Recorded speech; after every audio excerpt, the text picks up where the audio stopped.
Hi, this is Mike Manna, and I am here to share with you another one of the Folding Cultures Classroom courses. And this particular module has to do with recruiting, equipping, and multiplying volunteers in your youth ministry. So I look forward to sharing with you. This is not material that I created myself.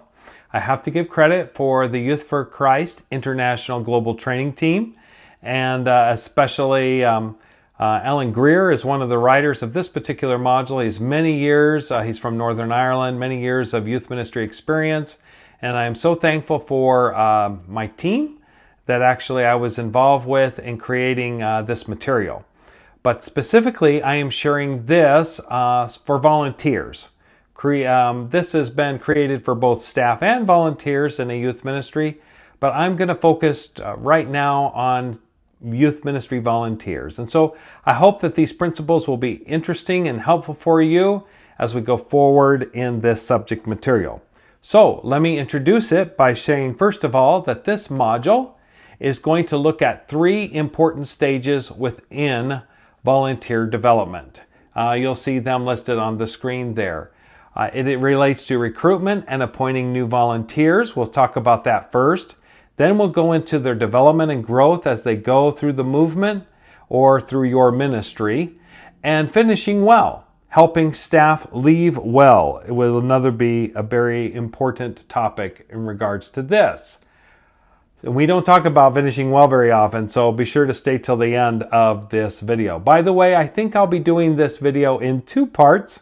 So the first part will cover probably the first and second or half of the second topic here or stage, and then we'll go on to finishing up. Be sure to come back to part two later on as well.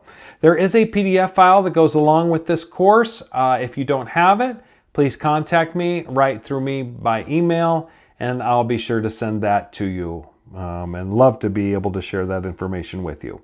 So the first topic is going to be recruiting well, and what we're going to do with this, we're going to start with the long term in mind when we're talking about this. What kind of people does our strategy require, our ministry?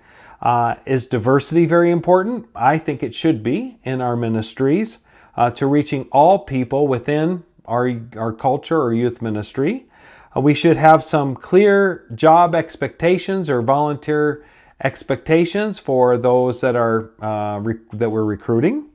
We should also be able to think about how we're going to recruit. What is the process we're going to go involved with? And we'll even be going into talking about interviews and other things like that. Then when we get on to stage two, we'll talk about the actual ministry journey with those volunteers. The ones that we've recruited now, how do we keep them and how do we use them effectively? Not using in the wrong way, but in using their gifts is what I'm saying. What kind of gifts are they that God has given them specifically? Strengths that we can connect with the appropriate parts of our ministries so that they're able to use their talents and gifts appropriately. This is an interesting topic, and we'll get a little bit into this, but we could delve farther into this in the future, maybe at a different course level. And then also we'll be talking about team development just a little bit, staff training, and when we get to stage three, we're going to come to the realization that yes, people are going to leave our ministries. And in fact, God calls people to move from one ministry maybe to another, and there are different stages in our own personal lives.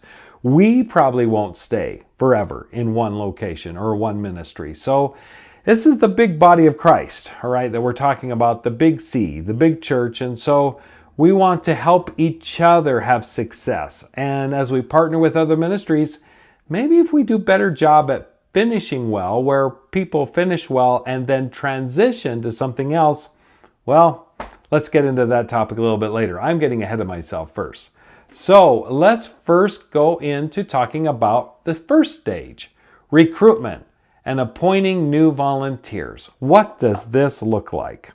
So I have on the screen here a little scenario actually. Because we are mission focused, and usually nonprofits, we often have to wait in order to find someone prepared and able to volunteer for us. It's not as if we have this large salary we're going to be offering a volunteer, right? So because of this, it's common practice for a ministry director to say, oh, there is this great Christian guy or girl who's available. We should take them on. And then we try to find a role for them. Well, the question with that, is this a best approach? Or if you know someone who is good for a particular role, do you try to fast track them into the job? Or is it a full open recruitment process? What are the kind of things that we do in our own ministries?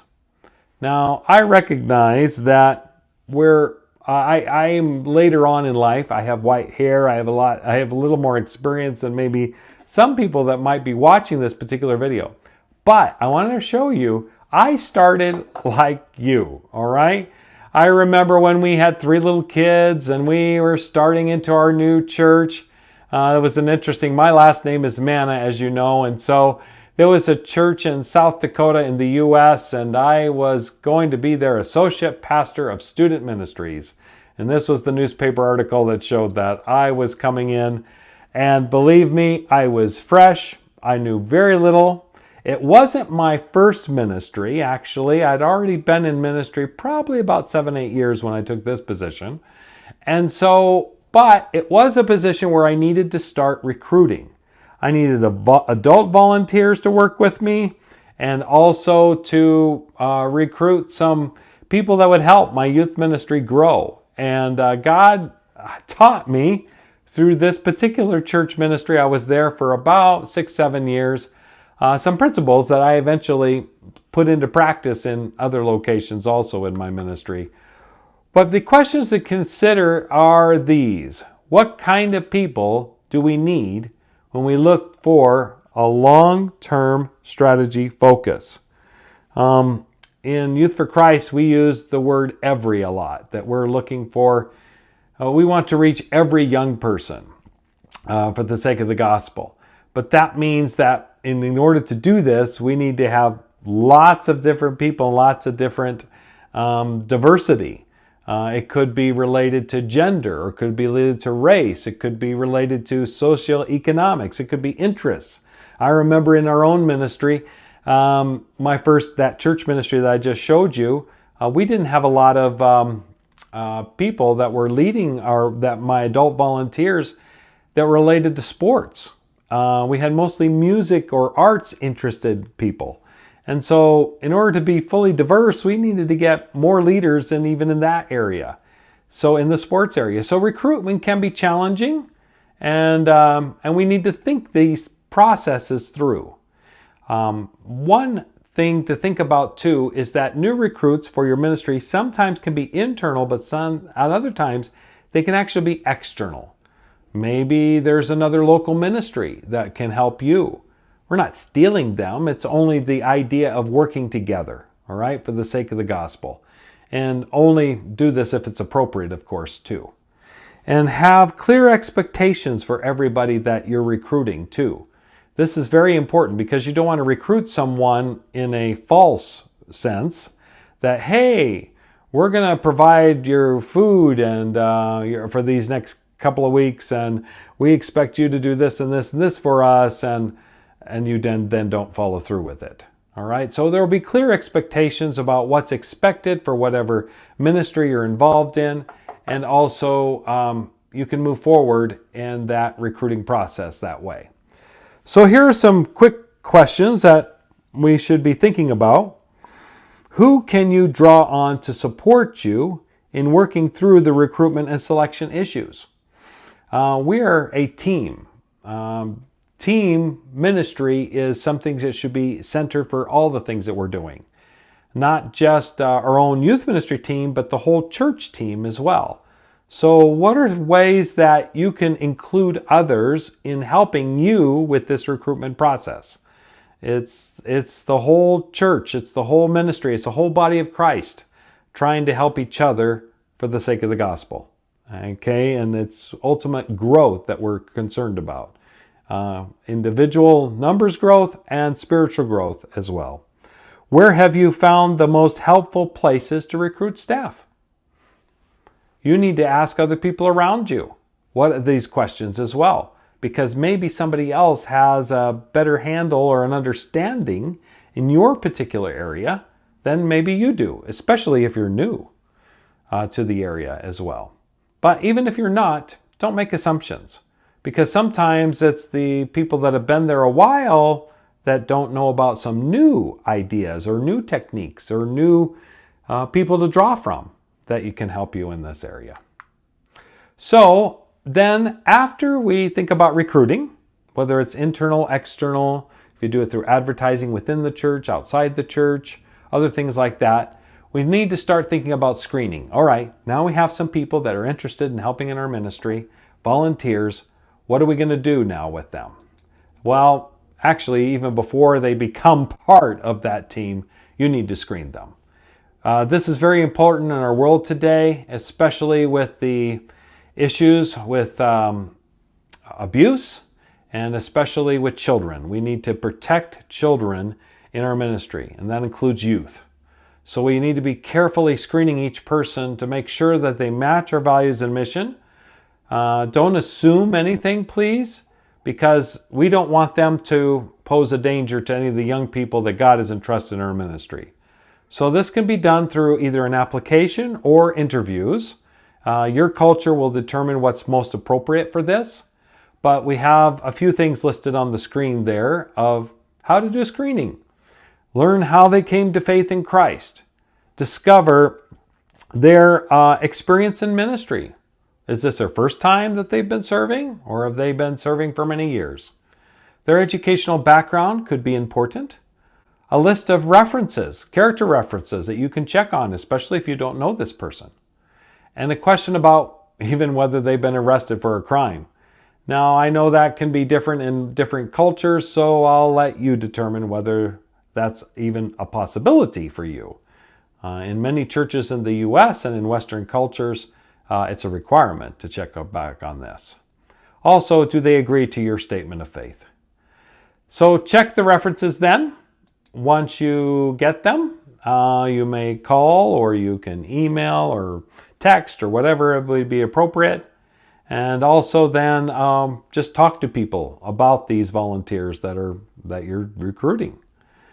Eventually, you might consider some personality, gifts, or strength testing to make sure you place them in the right place in your ministry, especially if you have a larger ministry and multiple options for them to serve in. So that is part of the screening process. Now, most likely, you'll also be doing interviews. Interviews is just the one-on-one time where you're checking out this person. And you can have a helpful and pleasant conversation. Please don't make it too formal. We're talking about a volunteer position probably in ministry, so it shouldn't be as formal as if there was pay involved. Also, have questions that can help establish, maybe get some ideas about the candidate without making them broad questions versus making them too specific, yes or no answers. You want to hear from them. You want to hear their heart. You want to hear their background. And so ask questions like, what's important to you? What do you want to achieve in this time of your life right now? How do you hope to help in our ministry? Maybe it's a specific position. And if that's the case, then you're more likely to know some things more before the interview process takes place.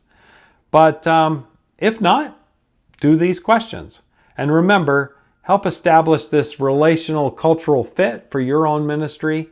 And consider diversity once again. Who are the people that you need to help you go forward with whatever God has called you to do in your specific ministry? Now, let me explain that. I'll share a story here related to this particular process.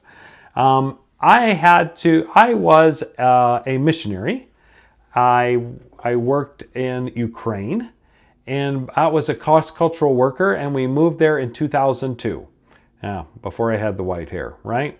So I went there, and I was a professor of youth ministry at Kiev Theological Seminary, and I hopefully raised up I know we actually worked very hard in raising up youth ministry teachers also from the midst of those students.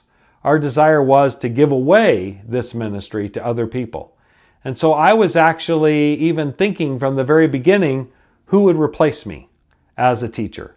So we had graduates also at the seminary. You see a picture of me teaching. You see also a picture of the seminary graduation at Kiev Theological Seminary in the early years, many years ago. And through that process, eventually I started thinking about who is going to be the next teachers. So I'm always thinking in the stage of how will I interview them? What are the kind of qualities and characteristics I want? But not just me, but what our team wanted at the seminary too. And so it was a time before this really fully happened, but in about 5 to 6 years, I was able to see, I think about the 6th or 7th year actually, people that could teach instead of me. And I started the process of co-teaching. And I'll talk about that in just a little while. But first of all, I want to ask you this question about the interviewing process of choosing these people. What has been most helpful for you in the interview process? What has been your worst experience? Maybe you did the interview, or maybe you were the interviewee. And what did you learn from this as well? As we share this with each other, and in fact, if you are in a classroom setting or something, you might be able to pause and discuss this right now. But I think that it's very good that we consider these thoughts as we go forward in the recruitment and the interview. We don't want to have the wrong people in the wrong positions, okay? So think through this carefully.